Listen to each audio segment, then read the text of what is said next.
Ok, estamos. Si conocen ese código QR, es para tener la conexión directo al estudio, o también puedes conectar a i-ccc.cl/biblia. Ahí están todas las sesiones anteriores, tanto PowerPoint como grabaciones. Y si olvida eso, también puede buscarlo en el grupo WhatsApp. Breve repaso de la sesión anterior, vimos la semana pasada a Lucas, el médico, el doctor, amigo de Pablo, historiador griego y meticuloso en investigar cosas. El único autor no judío de toda la Biblia, curiosamente.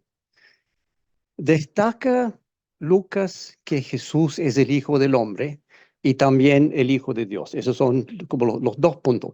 Vimos en Mateo, él quiere destacar que Jesús es el Mesías. En Marcos quiere destacar que Jesús es Dios. Lucas quiere destacar que sí es Dios, pero también es hombre. Y ahora tenemos Juan, que tiene un enfoque muy diferente. Según Lucas, la salvación es para todos, tanto judíos como gentiles. Obvio, siendo él gentil, quería tener la certeza también, pero él lo va mostrando, como vimos la semana pasada. El propósito de Lucas es claro. Él mismo lo dice claramente, primero versículo, habiendo investigado todo esto con esmero desde su origen, he decidido escribírtelo ordenadamente para que llegues a tener plena seguridad de lo que te enseñaron. Ese es su propósito. Al leer Lucas, tener claro que las enseñanzas de la iglesia primitiva y la iglesia hoy es totalmente correcto. En Lucas hay claras pruebas de la Trinidad que vimos la semana pasada, dejando como mentira lo que dice que la Biblia no habla de la Trinidad. En la Biblia está mencionado claramente la Trinidad. Está bien, la palabra Trinidad no está en la Biblia, pero el concepto sí. Entonces, vamos ahora, sesión 37, Juan, uno de mis libros favoritos. Si yo tuve que elegir libros favoritos, sería Juan, Job, Daniel, Ezequiel, Apocalipsis y algunos más. ¿Cuál? Todos, sí. Génesis, Éxodo, Levítico, vamos. Ok, Juan, ¿quién es el autor de Juan? Es el mismo Juan.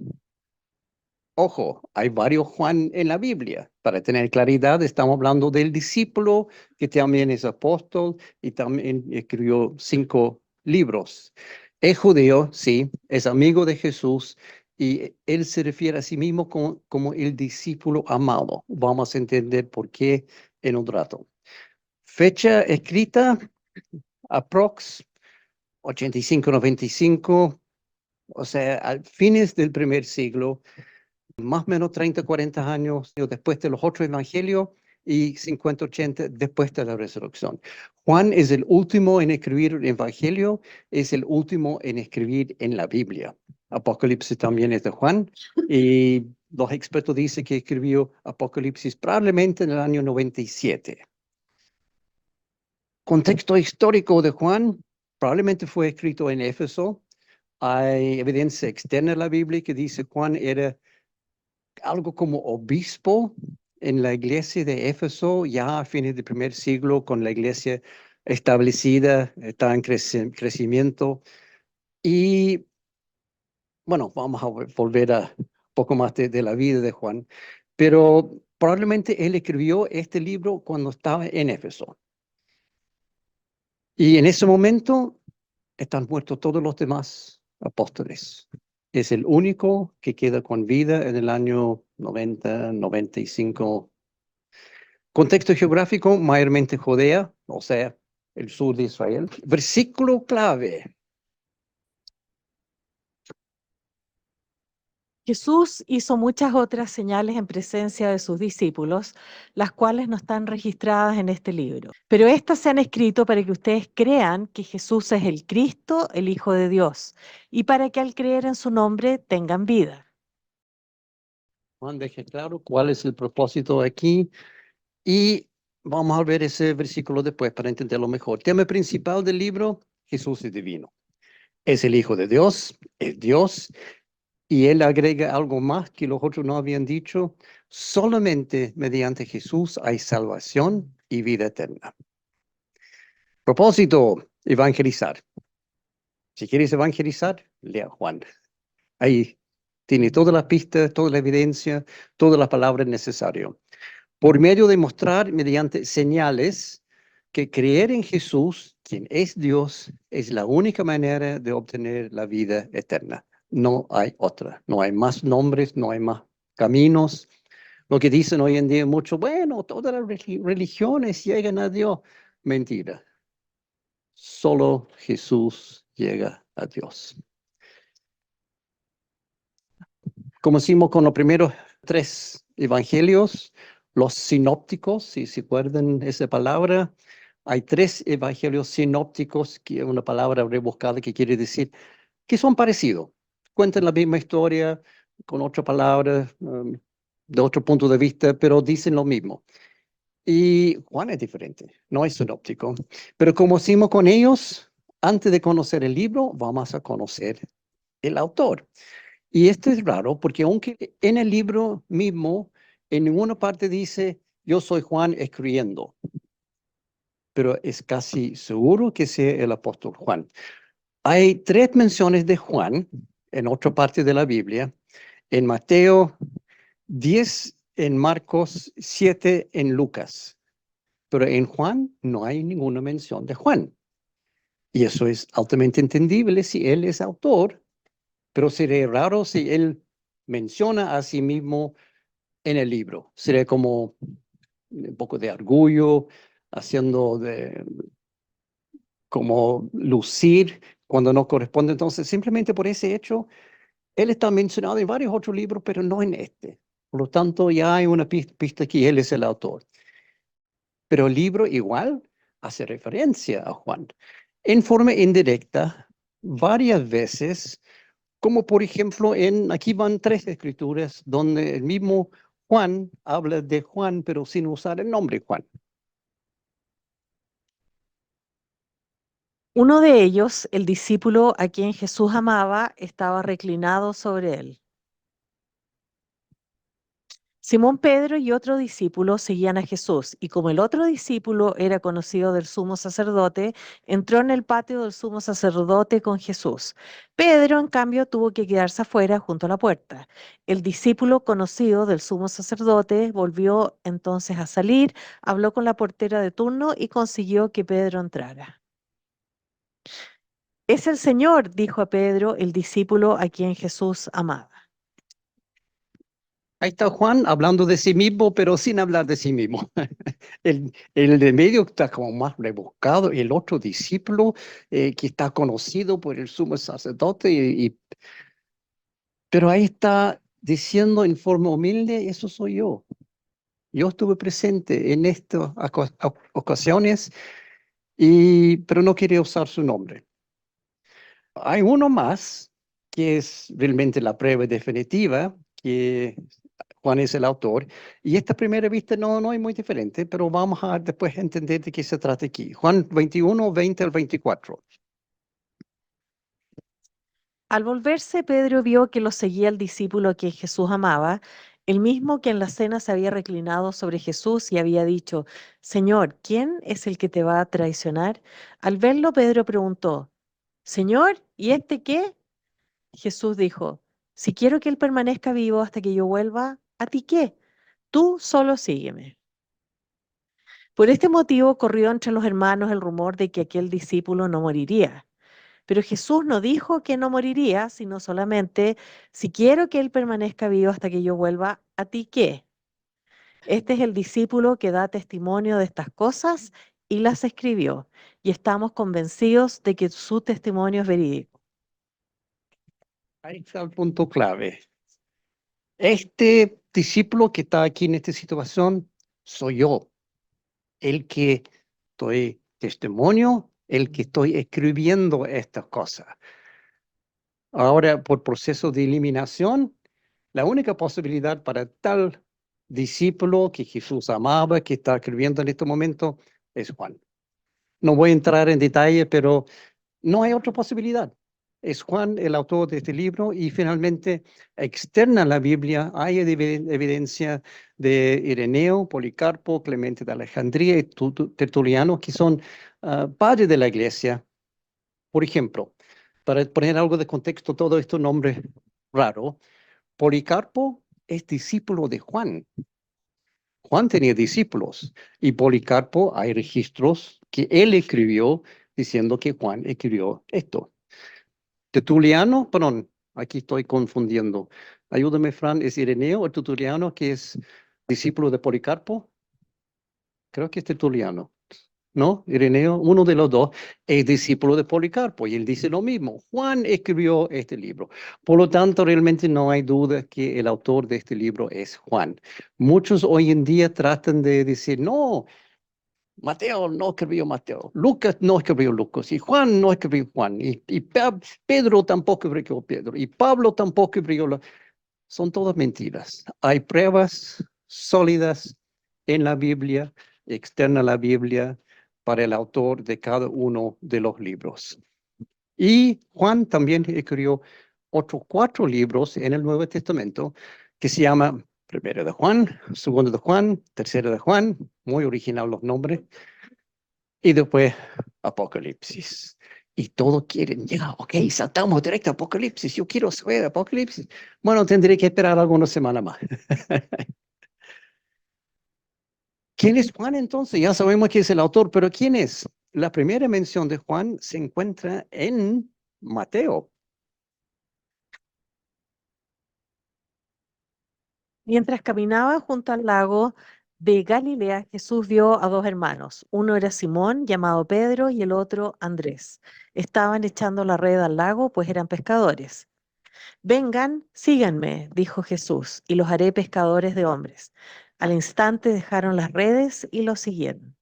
Más adelante vio a otros 2 hermanos, Santiago y Juan, hijos de Zebedeo, que estaban con su padre en una barca remendando las redes. Jesús los llamó y dejaron enseguida la barca y a su padre para seguirlo. Ahí está.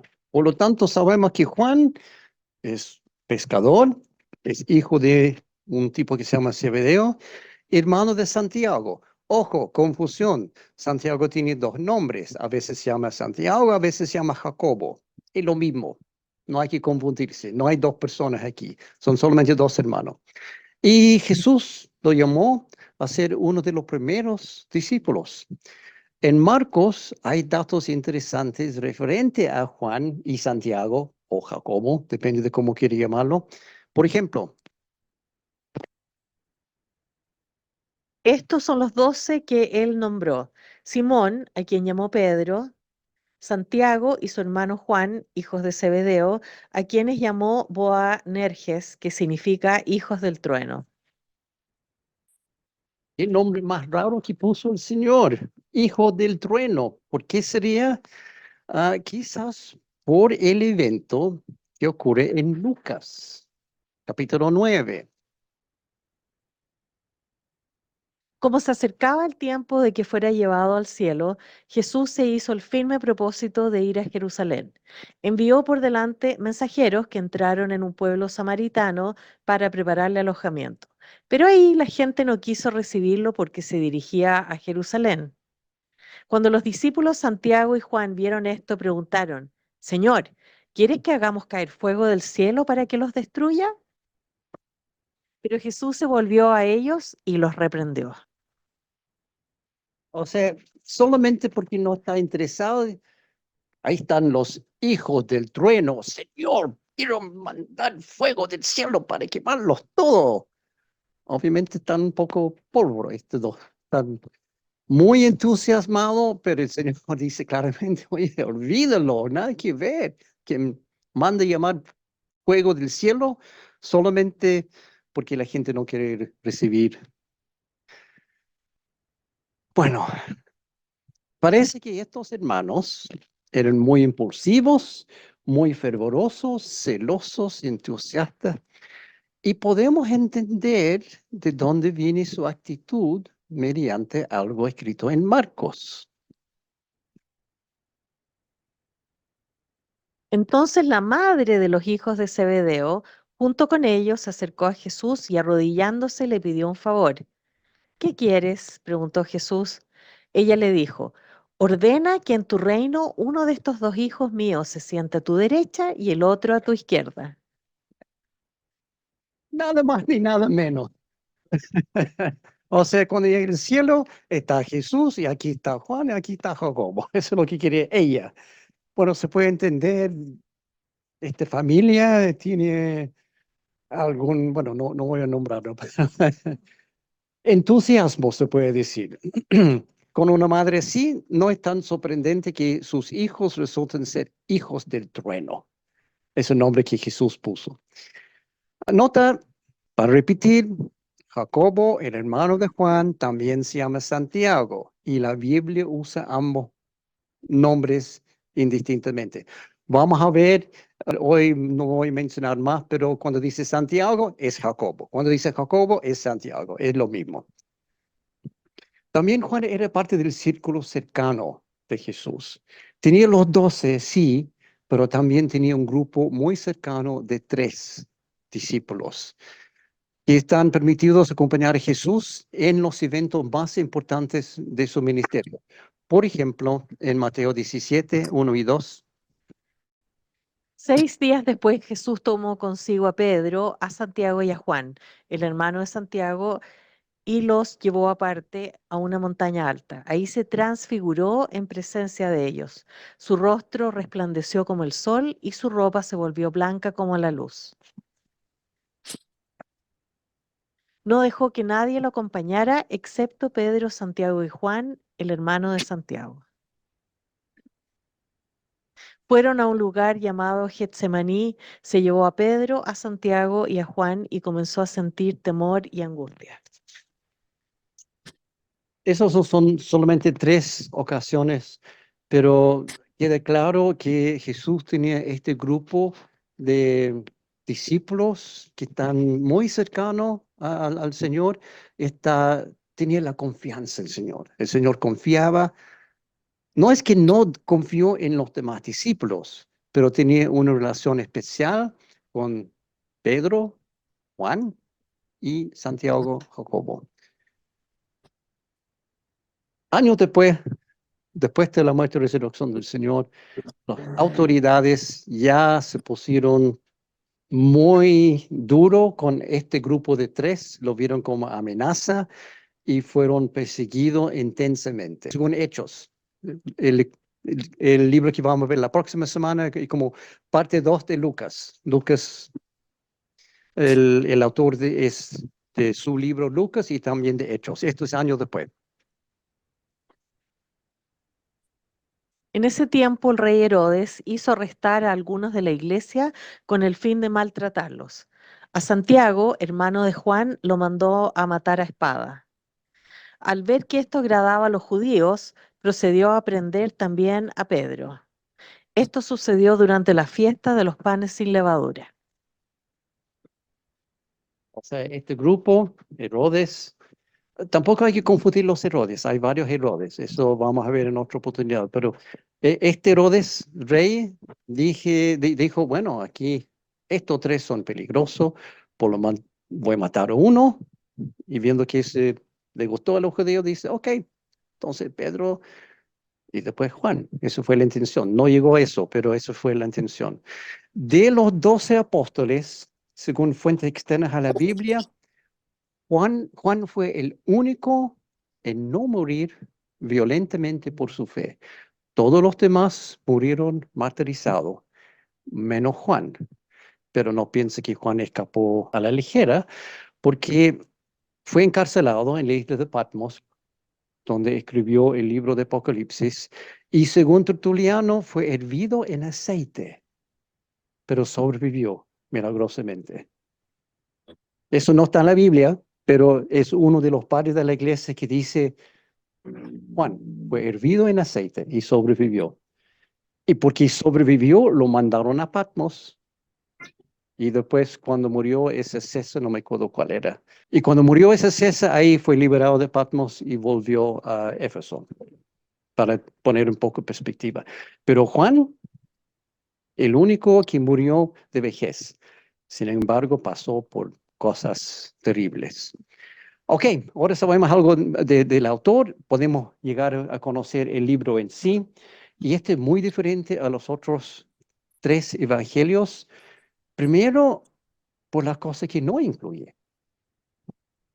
Curiosamente, Juan no hace ninguna referencia a varios de los eventos más destacados en los otros evangelios. La genealogía de Jesús no está en Juan. Tampoco el nacimiento de Jesús, el bautismo de Jesús, la tentación de Jesús, el sermón del monte, la sanación de leprosos, las parábolas de Jesús. No hay ninguna parábola en Juan. La transfiguración, la selección de los discípulos, implementación de la Santa Cena. Ojo, la Santa Cena está, pero en una forma muy diferente que quiere destacar que Judas es traidor. En ningún momento Jesús dice que tiene que seguir haciendo esto de celebrar la Santa Cena como hizo en los otros tres evangelios. Entonces está, pero no está como algo que tenemos que implementar nosotros. La Gran Comisión tampoco está y la ascensión del Señor no está. Entonces uno mira todo eso y dice, entonces, ¿qué hay en Juan? Si no están todos los momentos importantes, ¿de qué habla? A primera vista es muy curioso que Juan no menciona ninguno de estos puntos tan importantes. Pero después, cuando entendemos el propósito y el método de Juan, vamos a ver que es exactamente lo que uno esperaría. Como se puede apreciar, Juan es diferente a los evangelios sinópticos. Sinóptico porque tan parecido, parecen igual. No solamente omite muchos eventos de la vida de Jesús, sino también presenta otros eventos desconocidos en los otros evangelios. Y podemos confiar que son ciertos porque Juan es testigo ocular a todo el ministerio de Jesús. Pero estos están solamente en Juan. 5 milagros que no están registrados en los otros evangelios. Y de hecho, aproximadamente 90% del material en Juan se encuentra solamente en Juan. Interesante. Está pensando seguramente por qué. Aguántate un poco, voy a llegar a eso. Material encontrado solamente en Juan. Jesús es hijo unigénito de Dios. Los demás dicen, sí, es hijo de Dios, pero solamente Juan dice unigénito. El milagro de transformar agua en vino. No están los otros tres. La conversación de Jesús con Nicodemo. Ahí está el famoso Juan 3:16 en esa conversación. La conversación de Jesús con la mujer samaritana.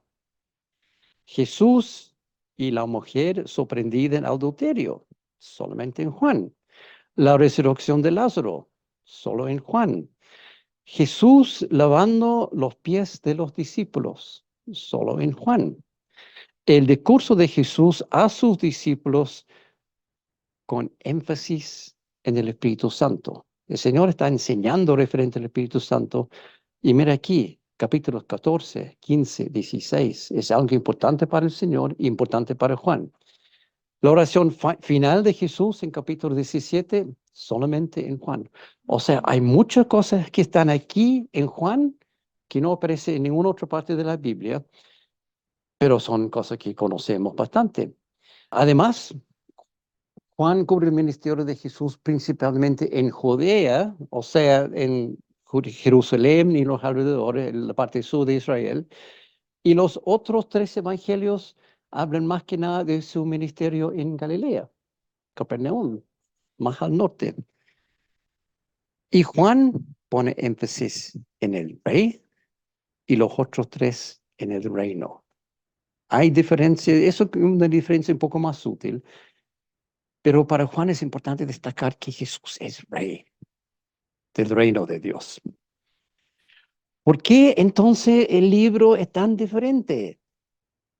Porque Juan tiene un propósito muy específico y su libro está hecho, estructurado cuidadosamente para cumplirlo. Cuando uno lee Juan a primera vista, no se nota la estructura, pero vamos a ver que hay una estructura muy clara aquí. El propósito de Juan es lo que vimos al principio, el versículo clave, Juan 20, 30 al 31. Jesús hizo muchas otras señales en presencia de sus discípulos, las cuales no están registradas en este libro. O sea, él está consciente, sí, Mateo, Marco, Lucas, sí, ellos mencionan, pero yo no lo menciono aquí. No están en mi libro por un propósito, pero estas, los que están en mi libro, se han escrito para que ustedes crean que Jesús es el Cristo, el Hijo de Dios, y para que al creer en su nombre tengan vida. Ese es el propósito de Juan. Los demás milagros, dice, sí, hay muchos otros milagros, pero estos que estoy destacando aquí tienen ese propósito, para que ustedes crean. Juan quiere demostrar mediante las señales milagrosas, vamos a ver ese punto también, es específico para Juan, que Jesús es el Mesías, sí, es hijo de Dios, sí, y que da vida eterna. Señales, creer y vida. Señales, creer, vida. Esos son temas centrales a este libro, destacado muchas veces por Juan. Señales, creer y vida. Incluso Juan no usa nunca la palabra milagro. Y uno dice, pero el libro está lleno de milagros. Sí, pero Juan no los llama milagros. Él usa la palabra señal, apuntando a Jesús. ¿Por qué señales? Porque para Juan son letreros. Cada milagro en sí no es tan importante. Juan no quiere llamar la atención sobre cada hecho en sí, sino hacia dónde apuntan. O sea, hay un milagro, sí, pero ese milagro apunta a Jesús. Y ese milagro significa algo en la vida de Jesús. Para Juan, lo sorprendente y espectacular de cada milagro no es el punto. El objetivo de cada milagro es Jesús. Cada milagro es una señal que apunta a Jesús y también apunta a un aspecto específico de la naturaleza de Jesús. Y eso también son puntos centrales a Juan. Juan quiere enfocar tu atención no en el hecho de quizá no esto que convirtió agua en vino, sino en la persona que lo hizo y el significado del hecho. Juan tiene un plan con su libro, llevarte por un camino indicado por una serie de señales. Él quiere tomar tu punto de vista inicial y cambiarlo entero, pero lo va a hacer en pasos, mostrando señal, señal, señal, señal, señal. Y cada señal apunta a Jesús. Es el objetivo final de lo que él quiere hacer con su libro. Y el libro está estructurado para hacer eso. Entonces, ¿cómo lo hace Juan? ¿Cuál es la forma que él usa para lograr este propósito con una estructura cuidadosamente construida, pero no tan visible? Porque una vez más, él no quiere llamar la atención a la estructura, sino a quien apunta. La estructura básica del libro incluso es muy simple. Hay un prólogo, capítulo 1, versículo 1 al 18, dos segmentos, uno al capítulo 11, después 12 al 20 más o menos, y un epílogo, que es capítulo 20 y 21. Pero dentro de cada estructura aquí, cada segmento, hay otro más. Hay una estructura escondido dentro de la estructura que es la clave para lograr su propósito.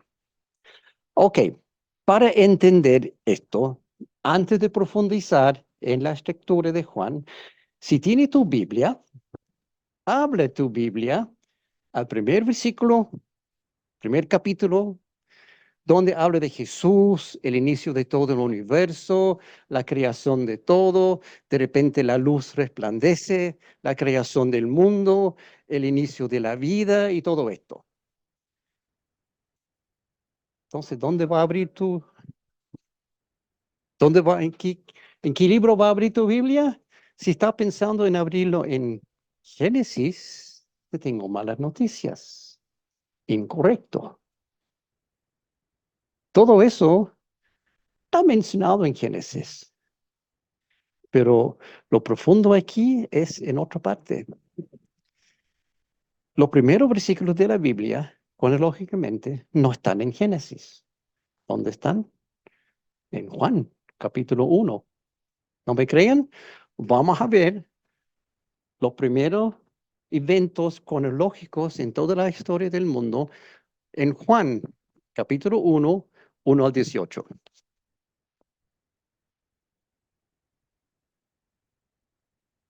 En el principio era el verbo estaba con Dios y el verbo era Dios. Este estaba en el principio con Dios. Por medio de él todas las cosas fueron creadas. Sin él nada de lo creado llegó a existir. En él estaba la vida y la vida era la luz de la humanidad. Esta luz resplandece en la oscuridad y la oscuridad no ha podido apagarla. Vino un hombre llamado Juan. Dios lo envió como testigo para dar testimonio de la luz, a fin de que por medio de él todos creyeran. Juan no era la luz, sino que vino para dar testimonio de la luz. Esa luz verdadera, la que alumbra a todo ser humano, venía a este mundo. El que era la luz ya estaba en el mundo y el mundo fue creado por medio de él, pero el mundo no lo reconoció. Vino a lo que era suyo, pero los suyos no lo recibieron. Mas a cuantos lo recibieron, a los que creen en su nombre, les dio el derecho de ser hechos hijos de Dios. Estos no nacen de la sangre, ni por deseos naturales, ni por voluntad humana, sino que nacen de Dios. Y el Verbo se hizo hombre y habitó entre nosotros. Y contemplamos su gloria, la gloria que corresponde al Hijo único del Padre, lleno de gracia y de verdad. Juan dio testimonio de él y a voz en cuello proclamó: Este es aquel de quien yo decía, el que viene después de mí es superior a mí porque existía antes que yo. De su plenitud todos recibimos gracia sobre gracia, pues la ley fue dada por medio de Moisés, mientras que la gracia y la verdad nos han llegado por medio de Jesucristo. A Dios nadie lo ha visto nunca. El Hijo único, que es Dios y que vive en unión íntima con el Padre, nos lo ha dado a conocer. Wow. Qué buena forma para comenzar, ¿no? Es el inicio de todo. Eso es antes de Génesis. Jesús, o sea, el verbo estaba con Dios y el verbo era Dios. Y la creación fue hecho por medio de Jesús. Entonces, esto es antes de Génesis 1. Después viene Génesis 1. Juan comienza con potencia. Hijo del trueno. Ahí llega, wow, al grano ya al tiro. Destacando quién es Jesús, pero sin pelo en la lengua. Dice, Jesús es Dios. Antes del inicio de todo, ya fue Dios. Según Juan, Jesús es Dios y ha existido en conjunto con Dios desde antes del inicio del universo. Este estaba en el principio con Dios, o sea, antes de Génesis 1. Y de hecho, Jesús es creador del universo. Por medio de él, todas las cosas fueron creadas. Sin él, nada de lo creado llegó a existir. Hay que declarar clarito que la fuerza de la creación es Jesús. Jesús es creador. Y esas son declaraciones poderosas, potentes, hay que tomar en cuenta. El prólogo de Juan no tiene igual en ningún otro libro de la Biblia, excepto quizás Génesis. El poder y la potencia y la convicción dice, en el principio estaba el verbo estaba con Dios y el verbo era Dios. Y este es el prólogo. Ya empezamos muy bien. Después vienen los dos segmentos de los cuales yo hablé antes. El primer segmento, capítulo 12 a 12, es el propósito principal del libro. Y consiste de una serie de 7 señales. Señales es la palabra clave de Juan para milagro. Cada una seleccionada específicamente para destacar un aspecto de la naturaleza divina de Jesús. Cada señal está asociado con una enseñanza específica referente al alcance del poder de Jesús. Los 7 señales o milagros son, aquí tengo una tabla que no sé si lo van a lograr ver, es un poco chico, pero el primer señal aquí es la transformación del agua en vino, capítulo 2, y eso muestra que el Señor tiene poder sobre la materia. Puede transformar materia en otra materia, ningún problema. La sanación del hijo de un funcionario, si lo leen capítulo 4, Jesús está aquí, el hijo del funcionario está lejos allá, y Jesús lo sana igual. ¿Por qué? Porque Jesús tiene poder sobre la distancia, espacio. La sanación del paralítico, Juan 5, 1 al 30. El Señor tiene poder sobre el tiempo. Se nota por dónde va Juan, ¿no? Va a llegar al punto de decir, el Señor tiene poder sobre todo. La alimentación de los 5,000 tiene poder sobre la cantidad. Puede tomar algo insignificante y multiplicarlo para saciar a miles. Caminando sobre el agua, tiene poder sobre la naturaleza. La sanación del hombre ciego tiene poder sobre la luz. Y finalmente, la resurrección de Lázaro tiene poder sobre la muerte. O sea, con esta serie de 7, Juan está diciendo, no hay nada de lo cual Jesús no es dueño y amo y tiene poder. Cada señal comienza con una referencia al tiempo pasando, cambio de tiempo, y Jesús cambiando de lugar. Es como una forma clave que tiene Juan para indicar, ojo, aquí viene otra señal, ponga atención. ¿Cómo funciona esto? Bueno, yo ahí lo tengo destacado. En cada caso, el cambio de tiempo en amarillo, el cambio de lugar en verde. Al tercer día se celebró una boda en Caná de Galilea y la madre de Jesús se encontraba ahí. También habían sido invitados a la boda Jesús y sus discípulos. Después de esos 2 días, Jesús salió de ahí rumbo a Galilea. 5:1. Algún tiempo después, Jesús subió a Jerusalén, pues se celebraba una fiesta de los judíos. 6:1. Algún tiempo después, Jesús se fue a la otra orilla del lago de Galilea o de Tiberíades.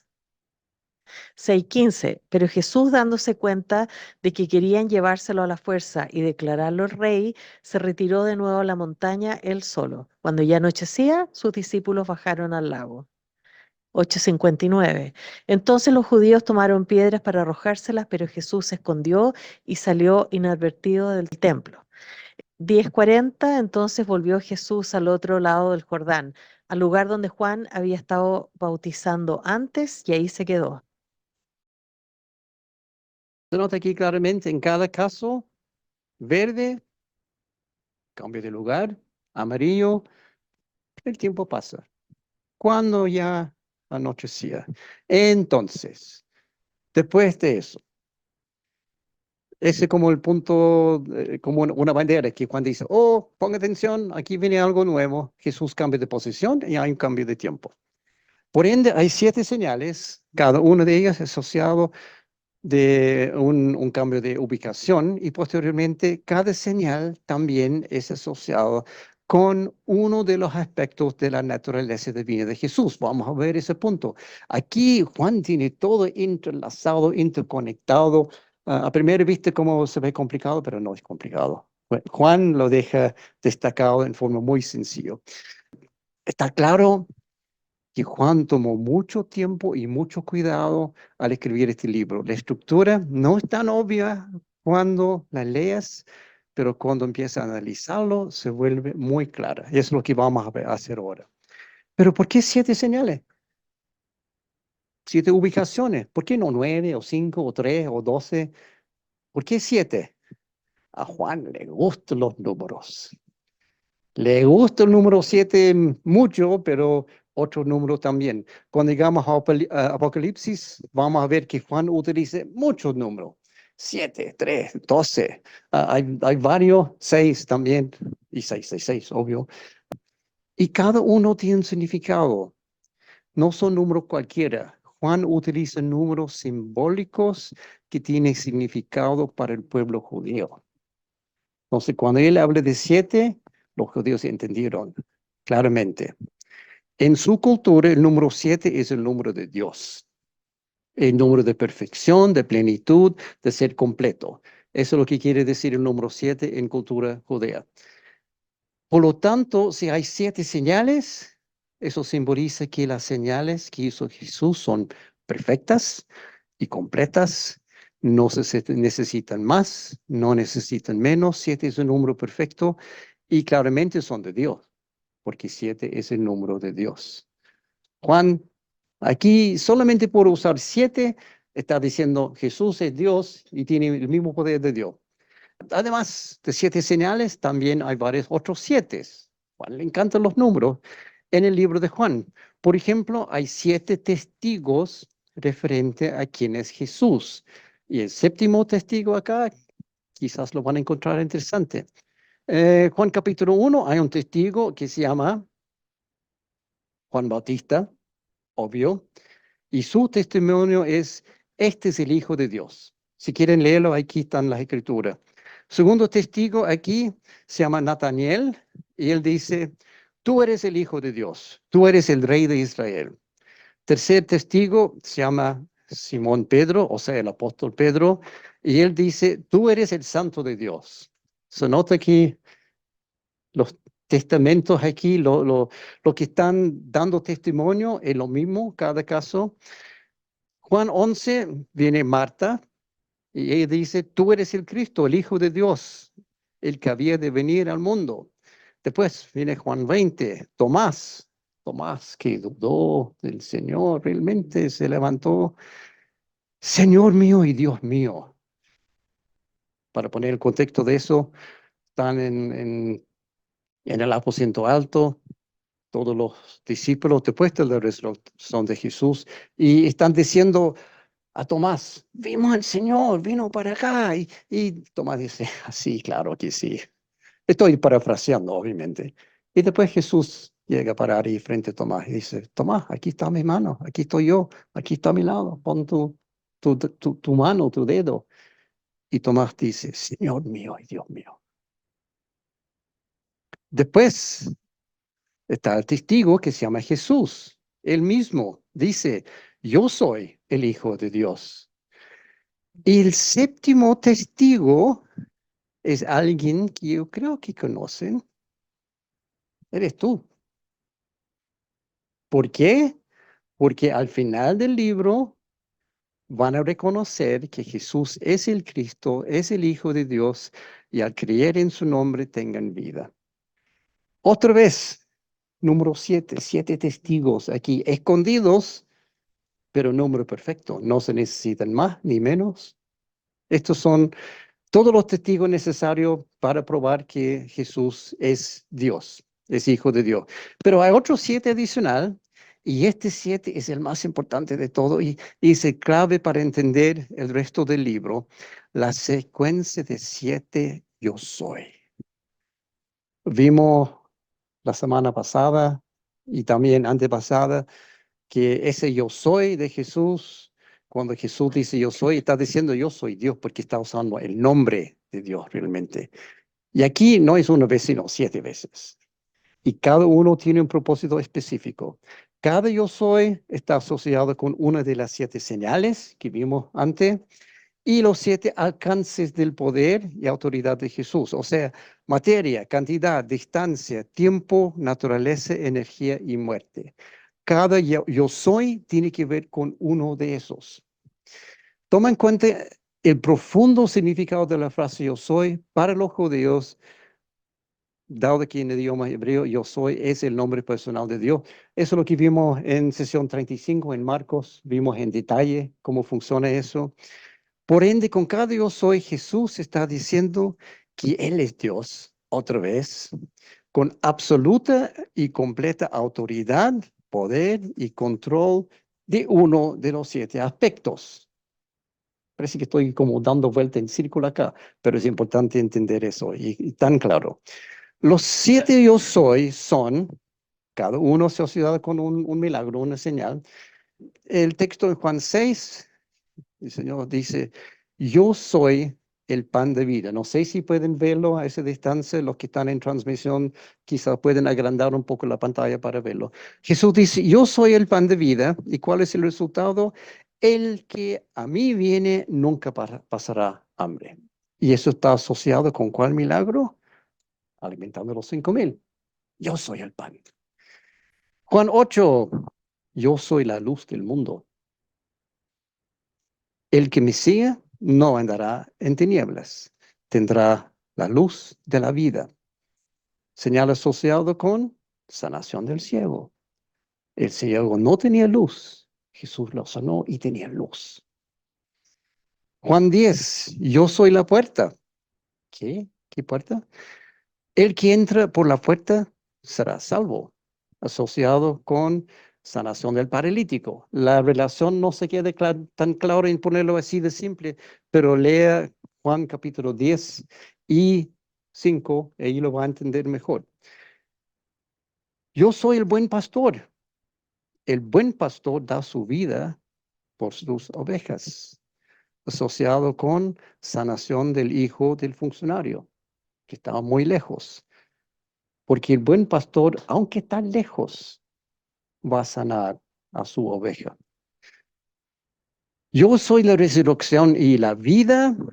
El que cree en mí, aunque está muerto, vivirá. Adivina con qué milagro está asociado. Lázaro, la resurrección de Lázaro. Juan 14. Yo soy el camino, la verdad y la vida. Nadie llega al Padre sino por mí. Jesús, el camino, caminando sobre qué? El agua. Y Juan 15, yo soy la vid verdadera, el que permanece en mí dará mucho fruto. ¿Qué vid asociado con qué milagro? Convirtiendo el agua en vino. Ahí están los 7 yo soy, el milagro en cada caso. Y se van a notar aquí una cosa, que la señal no está en la misma posición del milagro o del yo soy. El Señor dice yo soy, pero el milagro realmente está en otra parte. Vamos a volver a ese punto. En algunos casos, la señal y el aspecto ocurren a la vez, uno tras otro, pero generalmente son separados. Y vamos a ver el caso solamente de la alimentación de los 5,000. Y toma en cuenta que no son 5,000, son 5,000 varones, sin contar mujeres y niños.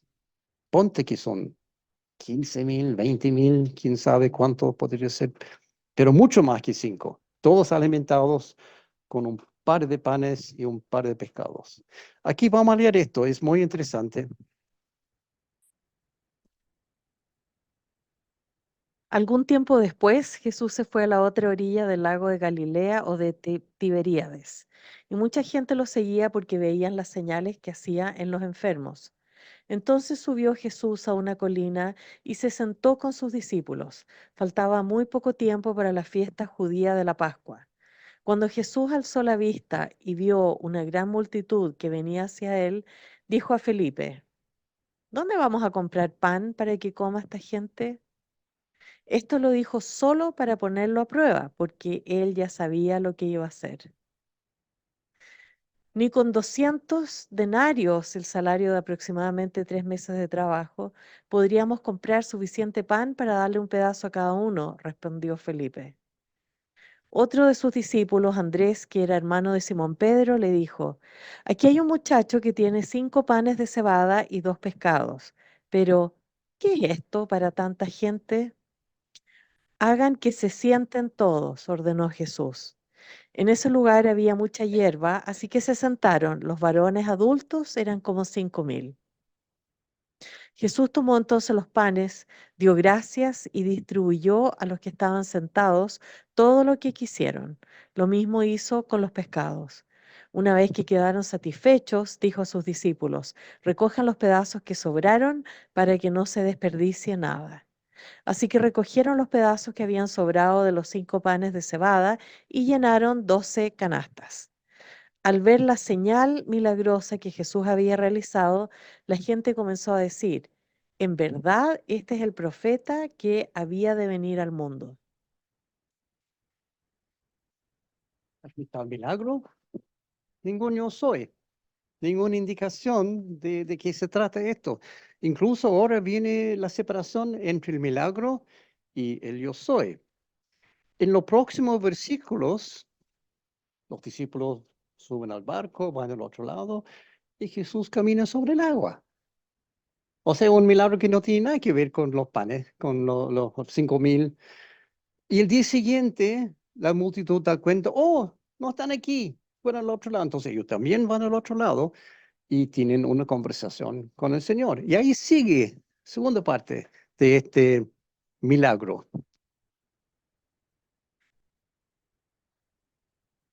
¿Y qué señal milagrosa harás para que la veamos y te creamos? ¿Qué puedes hacer? Insistieron ellos. Nuestros antepasados comieron el maná en el desierto, como está escrito, pan del cielo les dio a comer. Les aseguro que no fue Moisés el que les dio a ustedes el pan del cielo, afirmó Jesús. El que da el verdadero pan del cielo es mi Padre. El pan de Dios es el que baja del cielo y da vida al mundo. Señor, le pidieron, danos siempre ese pan. Yo soy el pan de vida, declaró Jesús. El que a mí viene nunca pasará hambre y el que en mí cree nunca más volverá a tener sed. Primero yo soy de esta serie, pero no es terminado aquí el Señor. Sigue la discusión por varios versículos más. Jesús hablando con la persona y ellos diciendo, queremos más pan. O sea, ellos querían el milagro. Y el Señor dice, no, el milagro no es el punto.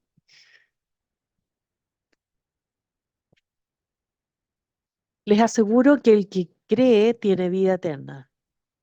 Yo soy el pan de vida. Los antepasados de ustedes comieron el maná en el desierto, sin embargo murieron. Pero este es el pan que baja del cielo. El que come de él no muere. Yo soy el pan vivo que bajó del cielo.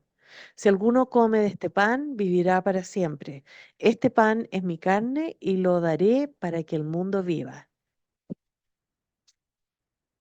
Y esa última parte era como balde de agua fría, porque el Señor dice, bueno, tiene que comer mi cuerpo. Ese es el pan de vida. Y muchos dijeron, come la cosa.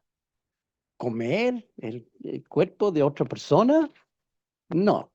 Y después muchos abandonan el lugar. Pero el punto aquí es, el milagro ocurre en una parte, después el Señor camina sobre el agua, y después llega otra parte que es solamente una discusión. En esa parte el Señor dice, yo soy, 3 veces. Yo soy el pan, yo soy el pan, yo soy el pan. Este patrón de una señal seguida por un evento, seguido por el yo soy, se repite en cada uno de los 7 señales. En la mayoría de los casos, primero viene el yo soy y después la señal. En este caso no, está al revés. Jesús camina sobre el agua en capítulo 6, pero el yo soy ocurre en capítulo 15, mucho después. Yo soy el camino, la verdad y la vida.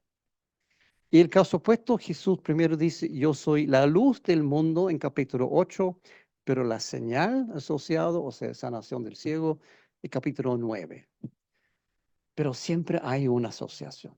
El milagro está asociado con un evento y con un yo soy, siempre. Y a primera vista no se nota. Algunos habían notado los 7 yo soy antes, yo sé que la Fran sí, porque hizo un estudio sobre esto algunos años atrás. Pero habían visto eso antes, que hay 7 milagros, 7 yo soy, 7 aspectos que está destacando aquí Juan. Y también hay un yo soy número 8, que es el más importante de todo. Los primeros 7 yo soy, Jesús dice que Él es algo. Yo soy la luz, yo soy el pan. Pero en este caso es diferente. El octavo yo soy, Jesús deja muy claro el significado real de sus palabras, cada vez, cada yo soy, pero este es diferente. Juan 8:48 a 58,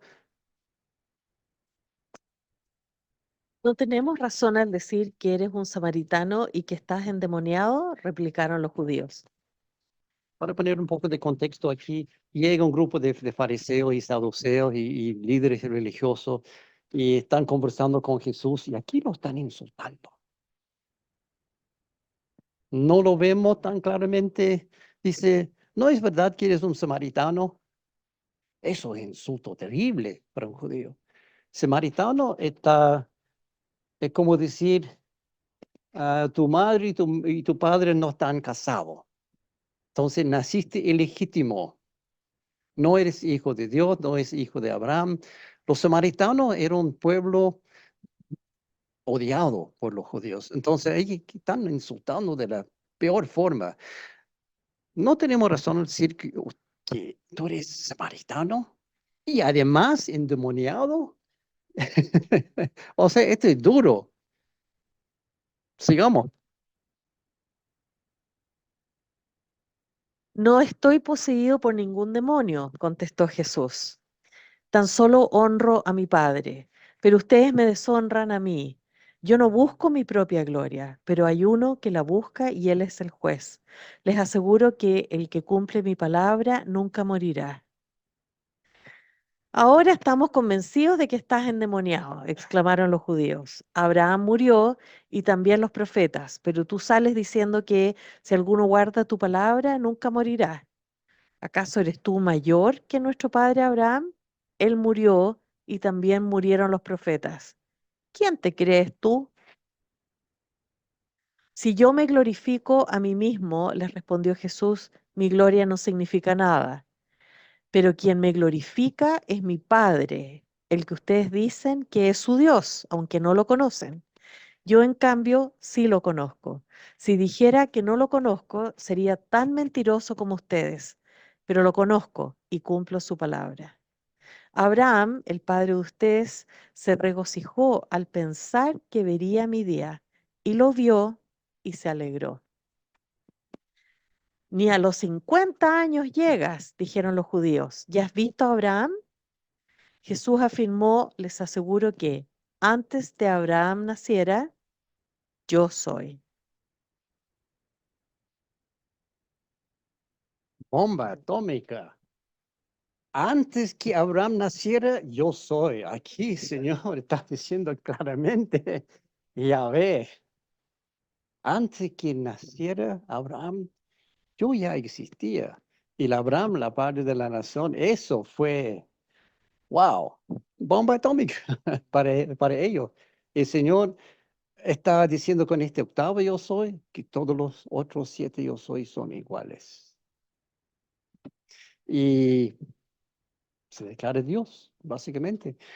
Muy similar a Marcos 14:64 en su eh, juicio que vimos la semana pasada, antepasada.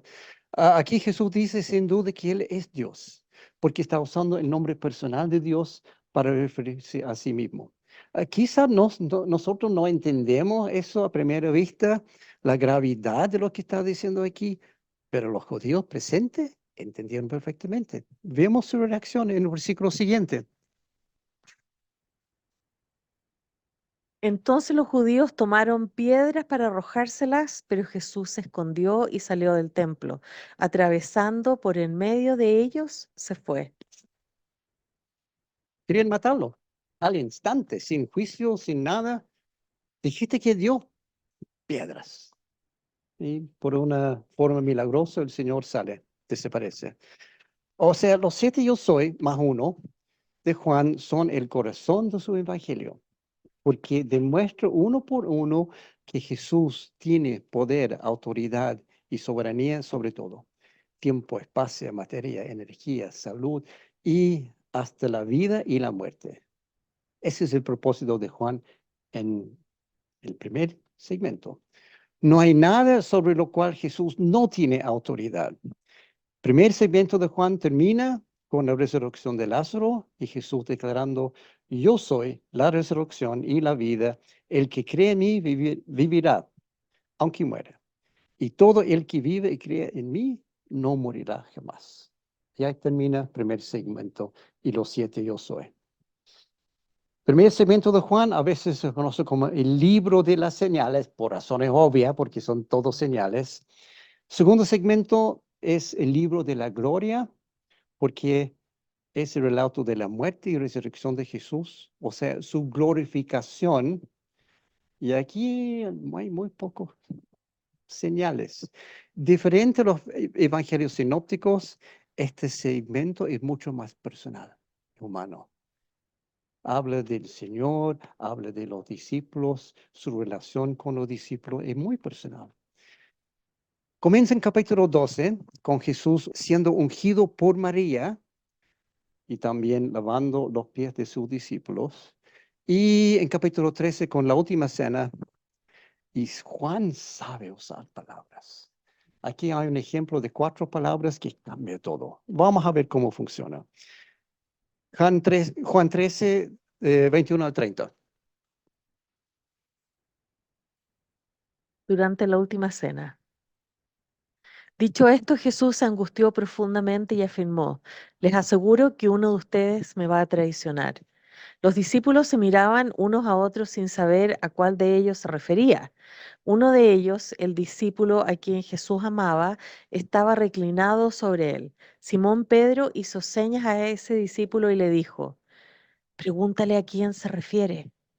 Señor, ¿quién es? Preguntó él reclinándose sobre Jesús. Aquel a quien yo le dé este pedazo de pan que voy a mojar en el plato, le contestó Jesús. Acto seguido mojó el pedazo de pan y se lo dio a Judas Iscariote, hijo de Simón. Tan pronto como Judas tomó el pan, Satanás entró en él. Lo que vas a hacer, hazlo pronto, le dijo Jesús. Ninguno de los que estaban a la mesa entendió por qué Jesús dijo eso. Como Judas era el encargado del dinero, algunos pensaron que Jesús le estaba diciendo que comprara lo necesario para la fiesta o que diera algo a los pobres. En cuanto Judas tomó el pan, salió de ahí. Ya era de noche. 4 palabras para cambiar todo. Ya era de noche. Judas toma el pan, sale, y cuando sale, ya era de noche. Con estas 4 palabras, Juan logra hacer un cambio drástico en el ambiente. Todos ahí están comiendo, feliz de la vida. Y Judas sale y llegó a la oscuridad. Pero para los judíos también tiene otros significados, que ya es noche. Para nosotros, el día termina cuando el reloj llega al 23:59 y cambia 00. Eso cambia de día, pero no para los judíos, no es así.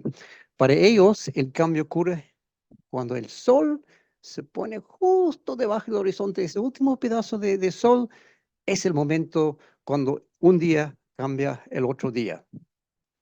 O sea, cuando comienza la oscuridad. Es el inicio del día. Aquí Juan está diciendo, terminó el día del ministerio de Jesús y ahora viene el día de su muerte. Cambio de luz a tinieblas. Cuando salió Judas. Y vamos a ver un punto después importante. Muchos piensan que, oh, pobre Judas, tenía que hacerlo, está obligado a hacer eso. No, Jesús después va a mostrar en una oración que Judas tenía la opción de rechazarlo, de no hacer eso.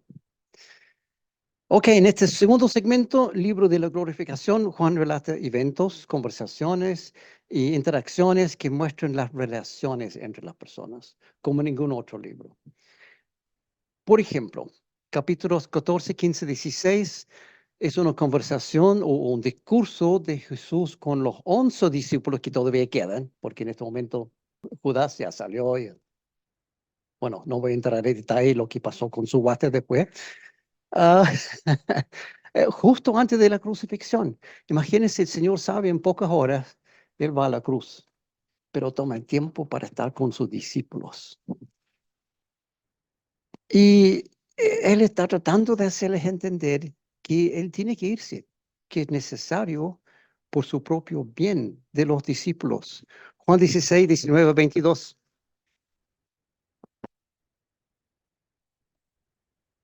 Jesús se dio cuenta de que querían hacerle preguntas acerca de esto.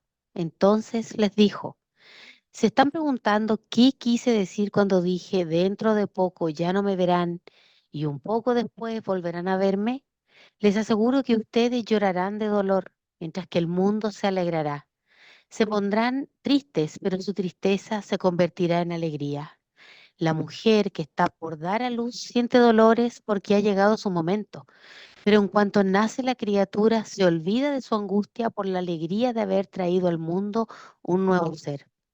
Lo mismo les pasa a ustedes. Ahora están tristes, pero cuando vuelva a verlos se alegrarán y nadie les va a quitar esa alegría.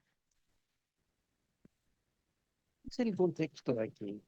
En medio de su propio dolor y sufrimiento y angustia, sabiendo que él mismo va a morir en pocas horas, no está hablando de eso, está hablando a los discípulos, lo que ellos van a sentir y cómo van a pasar, primero dolor, tristeza, después alegría. Jesús toma el tiempo para consolar a sus discípulos de antemano y advertirles de lo que ellos van a sufrir. En esta parte de Juan, como en ningún otro libro de la Biblia, se nota el real significado de la pasión de Jesús. Muchas veces hablamos de la pasión de Jesús. Bueno, se fue a la cruz, esa fue su pasión. Pero su pasión también eran sus discípulos. Capítulo 17, Juan registra la última oración de Jesús. Es muy hermoso, pero también muy emotivo, porque es un momento privado cuando Jesús entrega su ministerio a Dios, a completarlo. Ha terminado todo y dice aquí, Señor. Fue así, capítulo 17. Después de que Jesús dijo esto, dirigió la mirada al cielo y oró así. Padre, ha llegado la hora. Glorifica a tu Hijo para que tu Hijo te glorifique a ti, ya que le has conferido autoridad sobre todo mortal, para que Él les conceda vida eterna a todos los que les has dado. Y esta es la vida eterna, que te conozcan a ti, el único Dios verdadero, y a Jesucristo a quien tú has enviado. Yo te he glorificado en la tierra y he llevado a cabo la obra que me encomendaste. Y ahora, Padre, glorifícame en tu presencia con la gloria que tuve contigo antes de que el mundo existiera. A los tuyos me diste del mundo que les he revelado tu nombre. Eran tuyos, tú me los diste, y ellos han obedecido tu palabra. Ahora saben que todo lo que me has dado viene de ti porque les he entregado la palabra que me diste y ellos las aceptaron. Saben con certeza que salí de ti y han creído que tú me enviaste. Ruego por ellos, no ruego por el mundo, sino por los que me has dado, porque son tuyos. Todo lo que yo tengo es tuyo y todo lo que tú tienes es mío, y por medio de ellos he sido el glorificado. Ya no voy a estar por más tiempo en el mundo, pero ellos están todavía en el mundo y yo vuelvo a ti.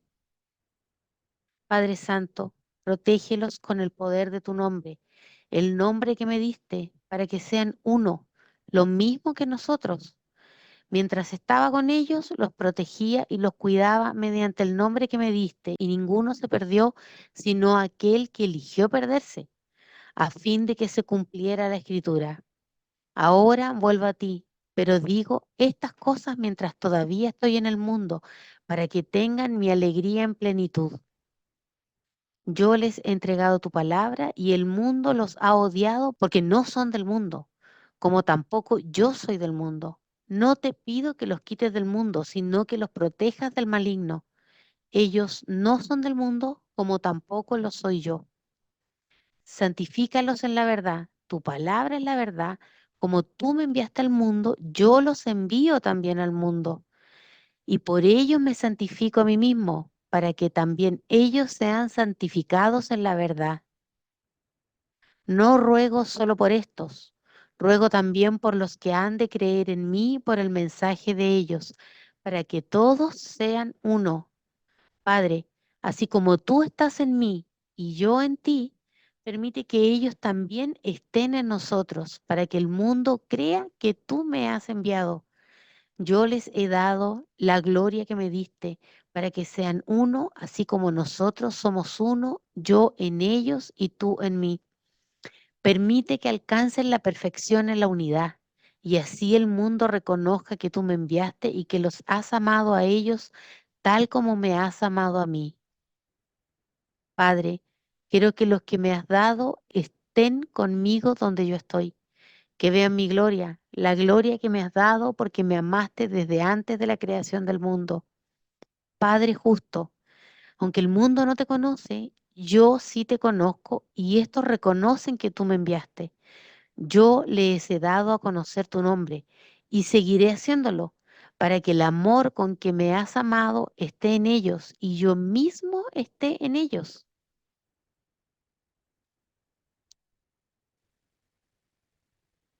Ok.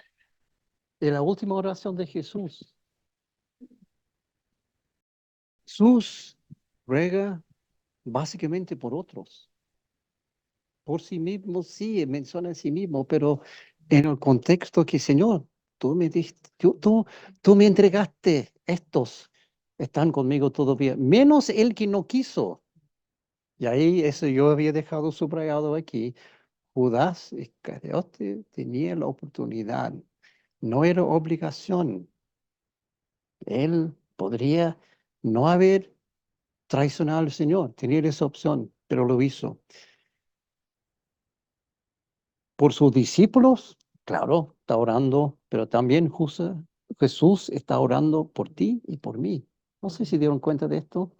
Ruego también por los que han de creer en mí, por el mensaje de ellos, para que todos sean uno. O sea, el Señor justo antes de la cruz oró por ti, oró por mí. En sus últimas horas, Jesús se preocupó por nosotros, por nuestra fe, por nuestra salvación y por la unidad entre nosotros, los que han de creer. Jesús sabía, pero está orando por nosotros en ese momento. Capítulo 19 es el juicio de Jesús, su muerte, sepultura. En capítulo 20 tenemos la resurrección. No vamos a pasar por eso. Hemos visto en otro evangelio. Vamos a volver a verlo en otra oportunidad. Pero esos son los penúltimos capítulos de Juan. Y en todo el libro, Juan lleva el lector por un camino lógico. Señal, señal, señal, indicando Jesús.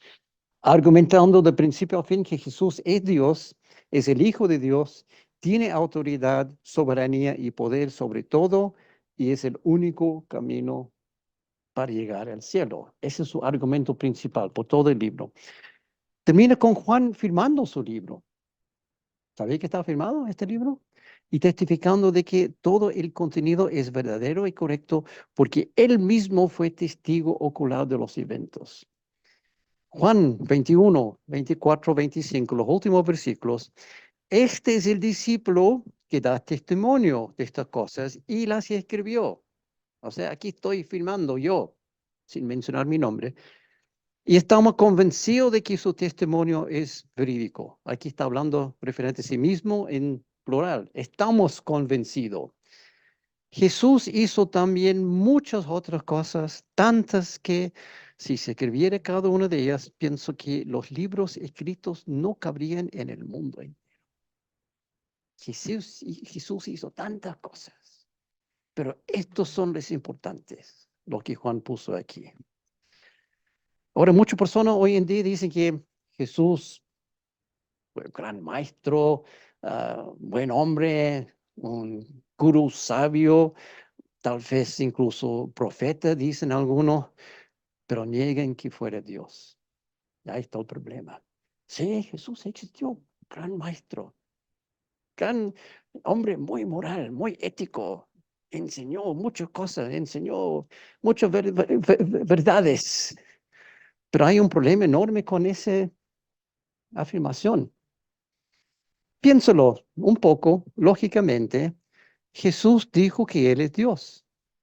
Si eso es falso, y Jesús no es Dios, entonces o Jesús es mentiroso o es loco. No hay otra opción realmente, porque ningún hombre cuerdo y honesto diría eso. ¿Quién va a decir, yo soy Dios? Solamente un loco o un mentiroso o el que realmente es Dios. Pero si Jesús es mentiroso o loco, entonces es imposible que sea gran maestro, buen hombre, gurú sabio o profeta. O sea, el hecho de negar que Jesús es Dios también es negar que Jesús es gran maestro, es buen hombre, gurú sabio o profeta.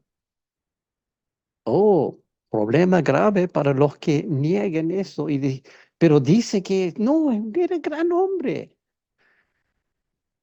Si Jesús no es loco ni mentiroso, entonces de verdad es Dios. Si es gran hombre, es Dios. Y si es Dios, la pregunta es, ¿por qué lo está rechazando? Porque no quieren aceptar lo que el Señor enseñó, que hay que arrepentirse, acercarse a Él, porque no hay otro camino. Y el mundo no quiere aceptar eso. El mundo quiere tener un sinfín de caminos para llegar al cielo. Pero Jesús dice, no, hay un solo camino. Exacto. El libro de Juan no te deja con otra opción. O tiene que rechazar todo lo que Jesús dijo e hizo porque es loco o mentiroso, o tiene que aceptarlo todo, incluyendo su afirmación que Él es Dios. Aquí no hay área gris. No es, sí, me gusta ese de Jesús, pero eso no creo. No puede ser. Juan lo deja clarito. O es todo o es nada. O Jesús es loco o mentiroso, o Jesús es Dios. Y en ese caso tiene que caer a sus pies, arrepentido, en humilde adoración. Porque Jesús es tu única esperanza para evitar la eternidad en el infierno y en cambio pasar la eternidad en el cielo con Jesús. No hay otra esperanza, no hay otras opciones. Juan lo deja muy, muy claro. Yo soy el camino, la verdad y la vida, contestó Jesús. Nadie llega al Padre sino por mí. No puede ser más claro. Y eso es, tómalo o déjalo. Eso es el cielo o el infierno. Así de claro. Continuará la próxima sesión, la próxima semana con hechos.